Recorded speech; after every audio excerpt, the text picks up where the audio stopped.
soyez les bienvenus sur notre plateau de la fin des temps, l'épisode numéro 8. Voilà. 8 quand même. Hein. Eh ben tiens, c'est une affaire qui dure. Hein, et vous n'êtes pas prêts de nous oublier parce que nous, on n'est pas prêts de nous arrêter. Hein, Père? Absolument. Rien n'arrête les fils et filles de Dieu, les gars. C'est tout. On le sait. Bon, alors aujourd'hui, on va parler de l'unité, l'unité dans l'Église catholique, chez les cathos, voilà. Et alors donc, vous avez vu, il y a notre petit poète qui est là, Donald. Nous avons aujourd'hui une guest star, une voix qui est arrivée, là, comme ça, sur un plateau, une charmante voix. Et donc, cette voix, eh ben, elle va intervenir. Donc, Madame la voix, je vous balance, allô, voilà, je vous balance poète. Hop là. Super. Donc vous connaissez le truc. Et on a un nouvel intervenant joyeux, parce que là on veut être dans un timing de 30 minutes. Donc joyeux, il est au taquet aussi. Hein. D'accord. Bienvenue à Joyeux.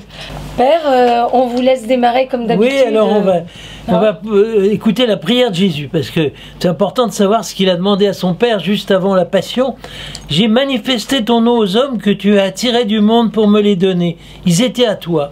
Tu me les as donnés, ils ont observé ta parole. Je prie pour eux. Je ne prie pas pour le monde, mais pour ceux que tu m'as donnés. Ils sont à toi, et tout ce qui est à toi est à moi, comme tout ce qui est à moi est à toi. Et eux, ils ont cru que tu m'avais envoyé. Je prends un peu plus loin cette prière. Que tous soient un, comme toi, Père, tu es en moi, et que moi je suis en toi. Qu'ils soient un en nous, eux aussi, pour que le monde croie que tu m'as envoyé. Et moi je leur ai donné la gloire que tu m'as donnée, pour qu'ils soient un comme moi nous sommes un, moi en eux, comme toi en moi, pour qu'ils soient parfaitement dans l'unité parfaite, et qu'ainsi le monde puisse connaître que c'est toi qui m'as envoyé, et que tu les as aimés comme tu m'as aimé. Alors, on a dit pas sur la planche, hein, Père, pour l'unité voulue par Jésus. Mais si vous voulez bien, je vais démarrer par vraiment une... Voilà, on sent se pointer une menace par rapport aux messes, avec cette histoire encore de Corona qu'on ne présente plus. Et notamment, moi je me pose une question. Si de nouveau, en fait, Père, les messes sont menacées, la messe du dimanche, si de nouveau il y a un confinement ou un semi-confinement pour par exemple les non-vaccinés, qu'est-ce qu'on fait ? Mais écoutez, on profite de toutes les occasions qui nous sont données. Hein. C'est difficile de parler en général, mais moi je sais que pendant le premier confinement, qui était le plus sévère et le plus total, les fidèles qui ont vraiment voulu avoir la messe, qui ont fini par l'avoir. Hein. Alors peut-être pas autant tous les dimanches, mais enfin, arrivé à se faufiler, nous on a toujours pu réussir à faire rentrer des gens pour les messes qu'on disait. Moi, il n'y a pas de jour évidemment où je n'ai pas, avec ma communauté, dit la messe de façon discrète, mais quand même. Pour ceux qui avaient un doute, le Père Gitan est un voyou du bon Dieu, hein, comme la mère Sarako.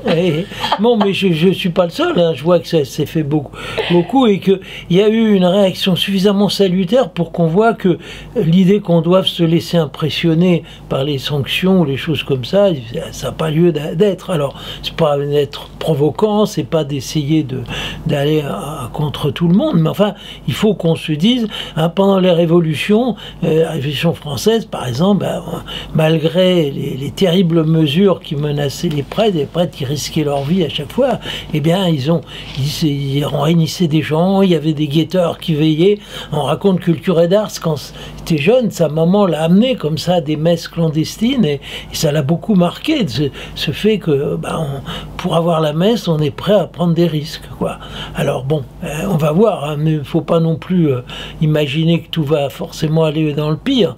Espérons que non, mais il faut qu'on soit prêt dans ces cas-là. Mais admettons, je crois que c'est au Canada, en fait, ne peuvent aller à la messe seulement ceux qui sont justement vaccinés. C'est même pas genre le test négatif, hein, le test PCR, machin, antigénique, c'est ceux qui sont vaccinés. Mais admettons, si un même cas de figure se passait aujourd'hui, en tout cas en France pour nous, mais ailleurs dans le monde, je pense justement, pour rebondir sur le texte de l'évangile du Christ, il faudrait plus que jamais que les chrétiens qui vont à la messe, les catholiques, soient vraiment unis tous autour de la messe. C'est-à-dire que ça me rappelle, par exemple, vous savez, cette histoire dans les années, je sais pas quoi, là, il y a 10-15 ans, il y avait les histoires de sans-papiers. Et ils avaient squatté une église, je crois que c'était l'église Sainte-Rita à Paris. Enfin, plusieurs, il y a eu Saint-Ambroise, il y a eu plusieurs églises. Voilà. Et donc, moi, je me dis, et j'en ai parlé à un ami évêque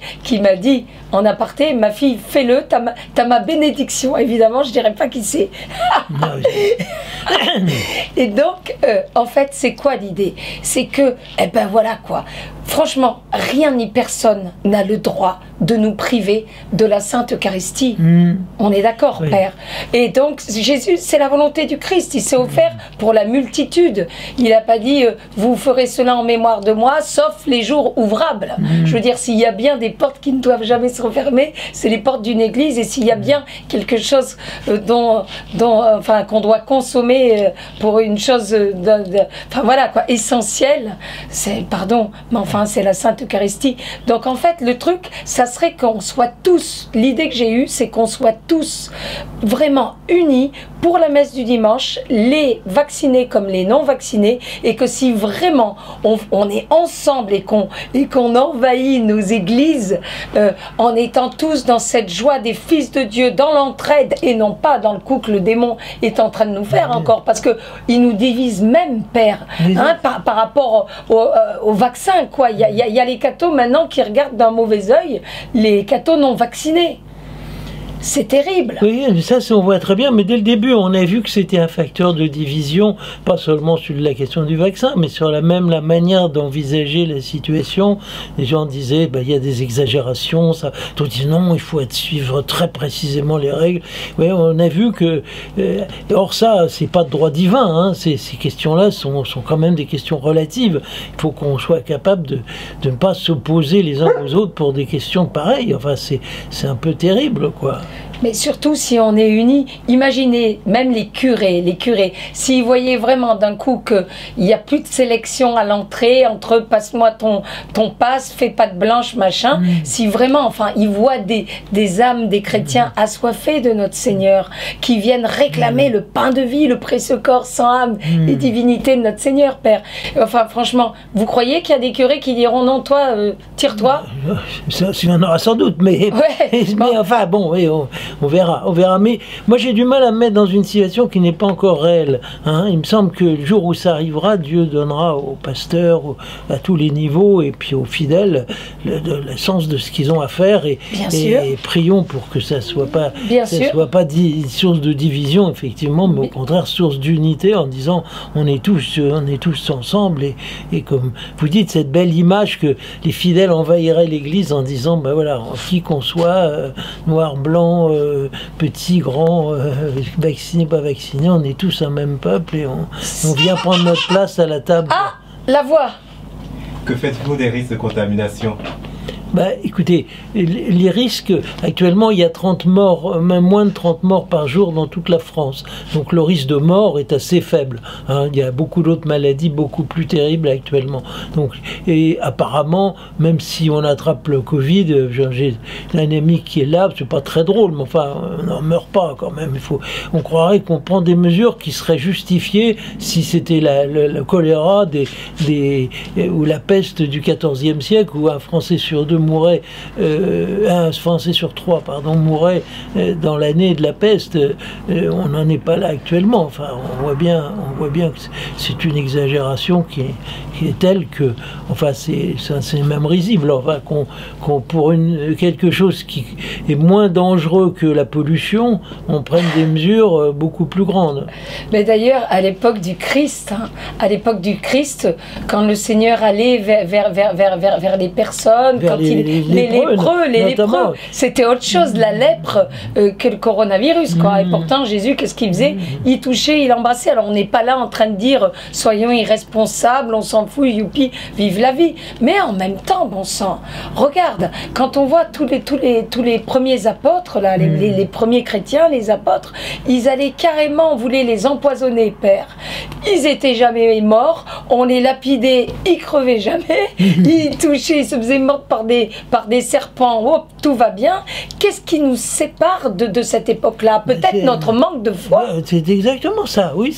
C'est qu'au fond, peu à peu, on a transformé notre appartenance chrétienne en une appartenance à un groupe social donné et dans lequel on se retrouve avec des amis, mais on a perdu le sens que c'est l'occasion qui nous est donnée, la grâce qui nous est faite de partager la vie du Christ, et qu'au fond, à pied, à cheval, en voiture, en rampant, en passant par les bouches d'égout, il faudrait qu'on puisse y aller, quoi. Mais quand c'est plus ça, bah voilà, on se dispute autour de trucs qui insensés. Ouais, c'est beau ce que vous dites, voilà, même en rampant, en passant par les bouches d'égout et tout, bah, une pensée pour les chrétiens dans le monde entier qui risquent leur vie pour aller à la messe, d'accord? Quand on va à Jérusalem, on nous montre sous l'église Sainte-Anne, parce que l'église Sainte-Anne était construite par les croisés, mais ensuite les musulmans ont repris bien sûr ces lieux et ont interdit le culte. Eh bien, on dit que les chrétiens, pour arriver à atteindre l'endroit où la Sainte Vierge, d'après ce qu'on dit, était née, il passait effectivement par littéralement une trappe pour arriver à toucher l'endroit. Et alors, il n'était pas rare qu'à la sortie, il soit attendu par un janissaire qui leur coupait la tête. Mais donc... il faut prier pour retrouver le zèle et la niaque des premiers chrétiens, quoi. C'est ça, c'est-à-dire que tout simplement, nous demandons qu'est-ce que nous faisons, qu'est-ce que nous cherchons vraiment. Si c'est vraiment le Christ, c'est lui qui a été le plus fou de tous, et qui nous entraîne dans cette folie qui est en fait une vraie sagesse, sa folie d'amour. Waouh, son amour, ouais. Mais justement, Père, donc... moi, pourquoi est-ce que je parle de ça? C'est pas pour mettre de l'huile sur le feu, c'est simplement pour dire à la bande à Jésus, les gars, ne vous laissez pas impressionner. Celui qui fait peur, c'est le démon. Le démon, vous savez, encore une fois, dans cette guerre spirituelle entre Dieu et diable, eh bien, l'adversaire, il se sert de notre mental, il cherche à nous faire déprimer, il cherche à partir finalement au combat spirituel perdant. Or, nous, nos armes dans cette guerre spirituelle, c'est quoi? C'est les saints sacrements, la confession, l'Eucharistie, la prière, le chapelet, la Vierge Marie, quoi. Et ça, on peut pas faire du tout abstraction là-dessus. Voilà, moi, c'est mon portable. Quand il a plus de batterie, paf, je le recharge. Hein. Et ben, c'est pareil. Nous, on se nourrit, ça. On se nourrit, le Seigneur nous renouvelle à travers les sacrements de l'Église et notamment à travers la Sainte Eucharistie. Donc, simplement, la bande à Jésus, quoi qu'on cherche à faire pour nous faire peur, pour nous démotiver, pour machin, il faut se poser la question. Voilà, qu'est-ce qui me différencie de mes poteaux de la bande à Jésus il y a 2000 ans qui risquaient leur vie, après la mort du Christ qui a été crucifié, les gars, ils se rassemblaient quand même pour célébrer la messe. La Vierge Marie avec Saint-Pierre, tous les apôtres, même s'ils étaient planqués et tout, jusqu'à un certain moment, ils étaient planqués, mais ils risquaient leur vie. Est-ce qu'on a soif de l'Eucharistie, fin de l'Eucharistie, ou pas? Sinon, il faut se poser d'autres questions, mais il faut pas se laisser avoir, quoi. Quoi qu'il en soit, il faut qu'on se débrouille pour se retrouver, soit on force les portes de nos églises et les portes du cœur de nos curés pour les motiver de ne pas nous foutre dehors pour la messe du dimanche, ceux qui ne seraient pas vaccinés, ou soit on fait des groupes avec des curés qu'on invite chez nous, enfin dans des entrepôts, dans des fermes. Moi je suis à la campagne, enfin voilà quoi. On doit pas faire fi de l'Eucharistie. Non. Mais vous savez, pour les premiers chrétiens, il y a un épisode connu, ce que je crois cite Jean-Paul II quelque part.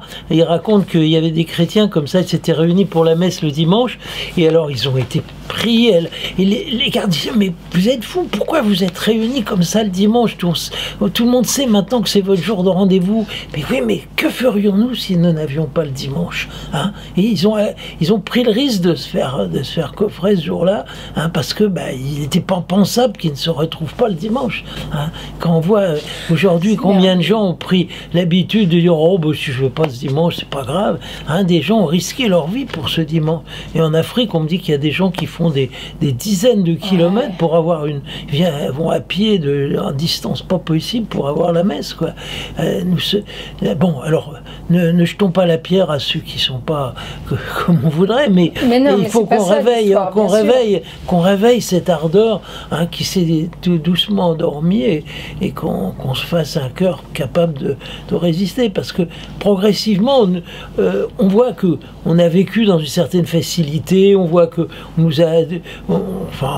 c'est vrai qu'on nous embête pas d'habitude, et puis que les chrétiens pendant assez longtemps on les a regardés de façon relativement plus favorable. On disait voilà, ils ont évolué, ils sont devenus gentils, etc. Mais voilà, on voit que d'un seul coup les questions se durcissent. Gentils, mais pas soumis. Oui, mais malheureusement, voilà. Et alors aujourd'hui, il faut non pas qu'on cherche les boss au monde, qu'on essaie de jouer notre carte honnêtement, loyalement avec les gens qui sont responsables, etc. Mais que d'un autre côté, on garde la clause de conscience et qu'on refuse de dire non, je céderai forcément à la loi en place. Si elle n'est pas morale, eh bien on ne cédera pas. Je me rappelle qu'il y a quelques années, au hôtel de ville de Paris, il y a souvent des expositions photos qui sont d'ailleurs souvent très intéressantes. Et il y avait une exposition photo qui rappelait la guerre et les arrestations, les rafles sur les juifs. Et alors on voyait, je crois que le thème de l'exposition, et pourtant c'était des enfants. Et on voyait des gendarmes qui arrêtaient des enfants quand même. C'est délirant. C'est délirant. Eh bien, et pourtant c'était légal. Hein. Donc la légalité n'est pas le signe de la moralité. Hein. Il faut qu'on respecte les lois normalement, mais le jour où elles ne sont plus ce qu'elles doivent être, on n'a pas à les respecter. Est-ce qu'on doit obéir à Dieu ou à César? C'est ça. César, dans son domaine, on lui obéit, mais quand il sort de son domaine et touche aux consciences, là, non. Absolument. C'est tout simple. Moi, je vous aime trop fort, Père, et je suis pas la seule. Hein. Vous savez que vous avez un sacré fan club à notre émission, La Fin des Temps. Ouais, tout le monde me dit le Père Giton, le Père Giton. La voix, elle est hargneuse. Hein. Il me semble que la radicalité religieuse ne fait pas bon ménage avec tout ça.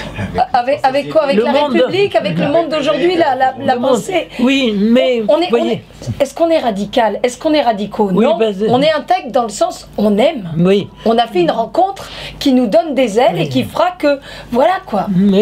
Oui, parce qu'on pense à d'autres radicalités qui nous sont pas du tout sympathiques, des gens qui posent des bombes et qui menacent la vie des gens. Hein. Le mot radicalité, il pourrait recouvrir ça aussi. Donc, non, moi, je sais pas quel mot il faut employer, mais c'est tout simplement une foi chrétienne normale. Fidélité, amoureux, on est amoureux. Voilà, exactement. Et donc, on laissera rien passer avant notre attachement au Christ. Rien préféré au Christ, disait Saint Benoît, voilà, c'est tout.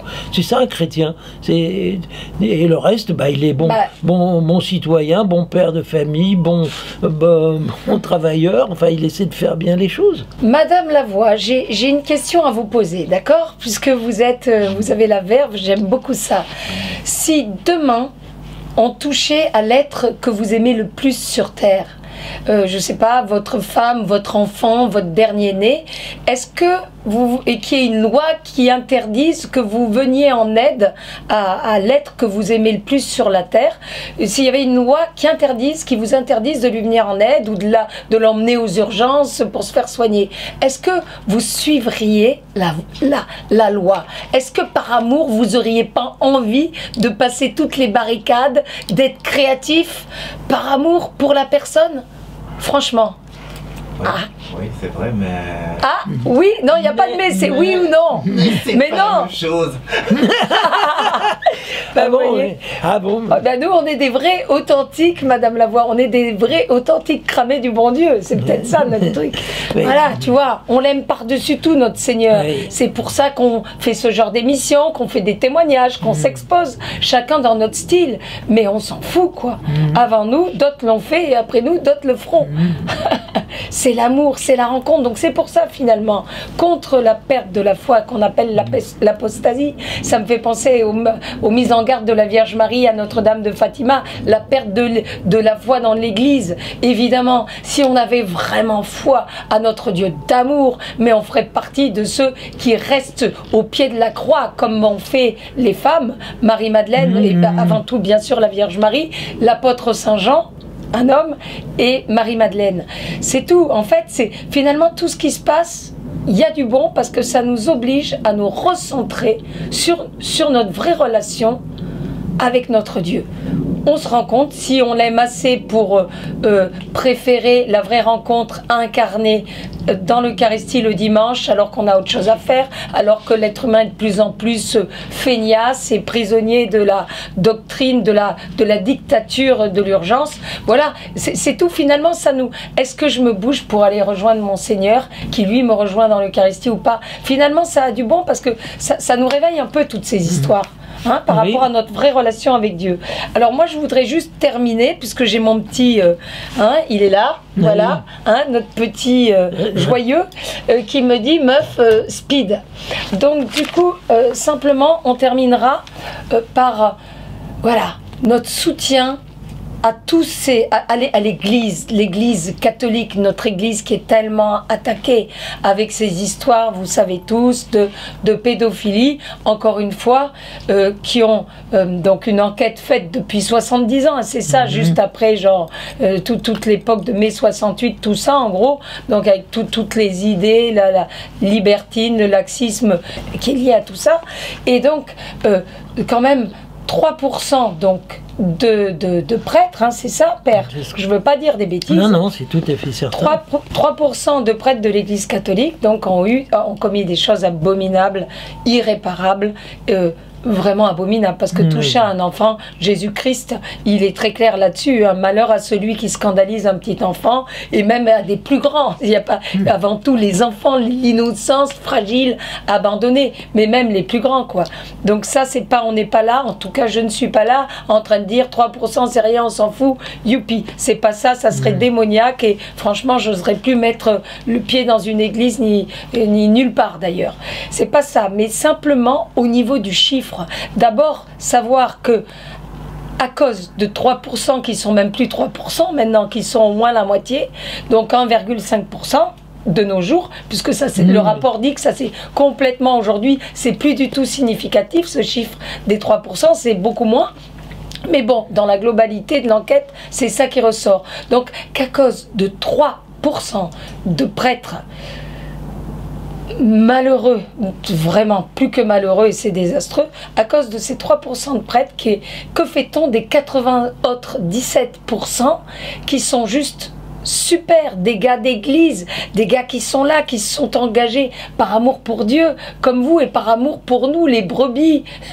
Et ben ces gars-là, quand je veux dire, je trouve que, voilà, il faut leur dire tout notre soutien, merci à vous, merci évidemment au pape qui est le successeur de Saint-Pierre, merci aux cardinaux, merci aux évêques, merci aux prêtres, merci aux religieux, aux religieuses, à tous ceux qui se sont engagés vraiment clairement de manière éprise d'absolu à la suite du Christ. Merci à vous, et on voudrait vraiment vous dire, vous voyez, il y a vous, Père Giton, il y a mon père de mon coin, le Père Florent, il y a là je reviens de Bruxelles, il y a le Père Carmelo que je salue et le Père Grégory qui sont des prêtres géniaux, et moi j'ai rencontré vraiment beaucoup de prêtres super, quoi. Et il faudrait pas que les gens qui sont en dehors de l'église et qui sont déjà plus ou moins allergiques à l'église se jettent là-dessus comme un os en disant ben regarde, dans l'église c'est tous des pervers, c'est tous des gays, c'est tous des pédophiles, et c'est plus la peine d'aller s'encanailler à la maison de passe, tout ce qu'on, voilà, dans l'ancien temps, quoi, comme on disait, il suffit de pousser la porte d'une église et c'est youpi, la fête à neuneux et à nénette du matin au soir. Non, c'est pas vrai, c'est vraiment une minorité. On dit les chrétiens, l'église catholique, la pédophilie, mais enfin il faut savoir que les histoires de pédophilie, ça touche tous les métiers où des adultes sont en relation avec des enfants, Père. Mais bien sûr, mais c'est... Puis les familles, hein, n'oublions pas que le plus principal cas de pédophilie, c'est au sein de la famille, hélas. Hein, toutes les tristes histoires qui, malheureusement, ont défrayé la chronique dans ce domaine-là. Bon, mais enfin, c'est pas une consolation, évidemment, mais enfin, si on veut un équilibre du jugement, il faut quand même intégrer ça aussi, et pas penser que ça serait spécialisé au corps ecclésiastique. Ça, c'est plutôt l'inverse. Enfin, c'est le dernier endroit où on devrait le trouver, et malheureusement, on le trouve encore. Mais moi, on comprend très bien quelle est la ruse du diable. Hein. La meilleure manière de contrer l'énorme mouvement vers la sainteté que l'Église entraîne, c'est de s'attaquer au point le plus sensible, qui sont effectivement les prêtres. J'ai pensé à une image, c'est comme si tous les virus se décidaient de s'attaquer au corps médical, en disant, ben voilà, si on a le corps médical, on aura tout. Donc, c'est un peu pareil, les démons se sont déchaînés sur des prêtres, en disant que, ben, de fait, ça fera plus de mal que si c'est monsieur tout le monde. Et ça fait plus de mal, on le voit bien. Oui, mais quand même, c'est très juste ce que vous dites, c'est super. Mais voilà, quoi, qu'on arrête un peu les bêtises en disant c'est les cathos, c'est l'église, c'est machin. Si on faisait des enquêtes dans le milieu du sport, bonjour, dans le milieu de l'éducation nationale, moi j'en ai rencontré quand j'étais petite. Que le Seigneur nous donne cette fierté de pouvoir dire, ben voilà, c'est vrai qu'on a eu des frères qui sont mal conduits et on pleure et on va faire pénitence pour eux, pour que le jugement de Dieu ne soit pas trop terrible pour eux, hein, mais en même temps, on ne laissera pas salir notre Église, on dira pour tous ces prêtres qui se sont dévoués, il n'y a pas une misère au monde qui n'était soutenue par un prêtre, une religieuse. Hein, quand on passe à Paris, on voit rue de l'abbé de l'Épée. Ben, la rue de l'abbé de l'Épée, vous savez ce qu'il a fait, l'abbé de l'Épée, il s'est occupé des sourds-muets. C'est lui qui est à l'origine du langage des sourds-muets. Ah bon? Oui, ben voilà, les sourds-muets, ben, il faut faire quelque chose pour les sourds-muets. Ben, il y a eu un prêtre pour le faire. Hein. Eh ben nous, on est fiers. Hein. Absolument. Donc, on prie pour sécurer et on prie pour les victimes, bien sûr. Mais on est fiers parce que notre Seigneur, c'est le Dieu d'amour. Et ça, c'est, voilà, de toutes les manières, des félons assis à la table sainte, ça date pas d'aujourd'hui. Hein. Judas qui était là et qui a juste trahi le Christ. Et ça veut pas dire que les autres apôtres ont tous trahi le Christ. Donc, c'est tout. Ils étaient assez fragiles quand même, mais ils sont relevés au moins. Mais c'est le propre de l'homme, notre fragilité, qui en même temps, c'est merveilleux parce que ça nous laisse libre de choisir. La plupart ont donné leur vie pour Jésus. Alors, Père, on dit vraiment, vive la bande à Jésus et vive la Catholic Pride. Catholic Pride. Mais bien sûr. Bah oui, c'est ça. Merci. Au nom du Père et du Fils et du Saint-Esprit. Amen. Amen. Père éternel et tout-puissant, dans la communion de tous les saints, avec tous les esprits célestes et terrestres qui t'adorent, au nom de ta miséricorde, nous te supplions humblement, par les mérites infinis des très saints cœurs de Jésus et de Marie, de bien vouloir hâter le retour glorieux de ton Fils Jésus-Christ sur terre, afin que ton nom soit sanctifié, que ton règne vienne et que ta volonté soit faite sur la terre comme au ciel. Père bien-aimé, sois attentif aux louanges et aux satisfactions que t'offrent les très saints cœurs de Jésus et de Marie, en notre nom à tous, au nom de tes créatures et de ta création tout entière, spécialement au nom de ton Église et de tes élus, pour que l'heure du retour glorieux du Christ sur terre soit accomplie, que ton évangile, Seigneur, soit proclamé à toutes les nations, que le Christ revienne dans sa gloire de ressuscité, de Fils de Dieu, par le triomphe de son sacré cœur et du cœur immaculé de Marie, pour détruire à jamais le mal et la mort, et établir ton règne et ton royaume, afin que soit manifesté, Seigneur Dieu Tout-Puissant et éternel, auprès de toutes tes créatures et de toute ta création, dans tout l'univers visible et invisible, ta puissance et ta gloire éternelle qui ne passent pas. La puissance et la gloire éternelle de l'agneau vainqueur à tes côtés. La puissance et la gloire éternelle qui donne à Marie, sa très sainte mère, ta bien-aimée, car c'est à toi seul, Père, Fils et Saint-Esprit, un seul Dieu en trois personnes, qu'appartiennent le règne, la puissance et la gloire, pour les siècles des siècles. Amen.